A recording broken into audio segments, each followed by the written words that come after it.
So karong adlaw uban ko ninyo aron mag-duty na pod. Yes guys, duty na pod ani guys, and for the last video ko inyo nakita is napataga duty sa mid shift, and then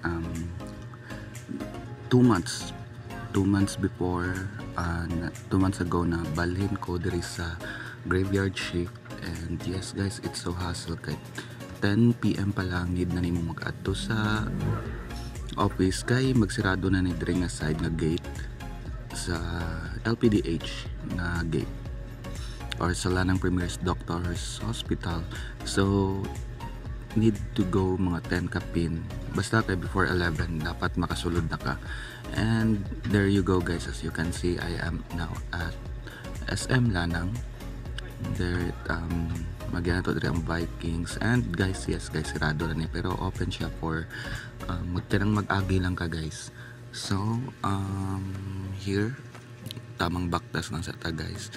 And yes guys, it's so very hard guys as a call center since need nimo mag-adapt fastly sa mga changes like schedules and updates sa process na need mo sundon.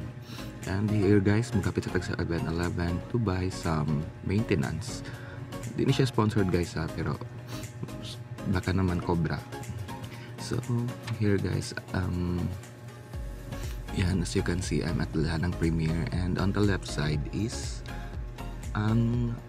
Park Inn Hotel there. So Park Inn Hotel guys is I heard nga nice daw na siya di nga hotel or inn. I don't know kung inn na siya or hotel, basta inn ako nakita di or nabasa. And as you can see diri magsulod guys, that kana nga building. And yeah, so grind lang ta ng grind guys, di ta mo undang hangtod dili na to maabot ng ato mga pangandoy. So here pasulod na ko diri sa building, gikan ako sa smoking area as usual kay mo na maginaong everyday life mo hapit yung permanent yung smoking area before magsulod kay since 12 pa man ang ako in yun. So here guys, pasulod na sa building and mo agad ta sa mga security measurements there, scan ID dayon tamang wait lang ta sa elevator nga mo abot. And there you go guys, not sa elevator, and we're going to 11th floor. So naman sa 11th floor ang atong production. So tamang abang lang tayo, and then here you go, 11th floor. Ayan.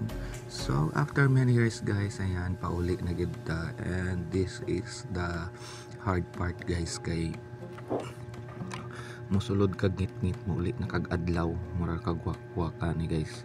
So yeah, kapoy siya pero need na to maning kamot kay di ta pwede magtinapulan. Ayan guys, so as you can see katulgon na kay tani, you feel like nga maglutaw na lang ka samtang ka baktas pauli.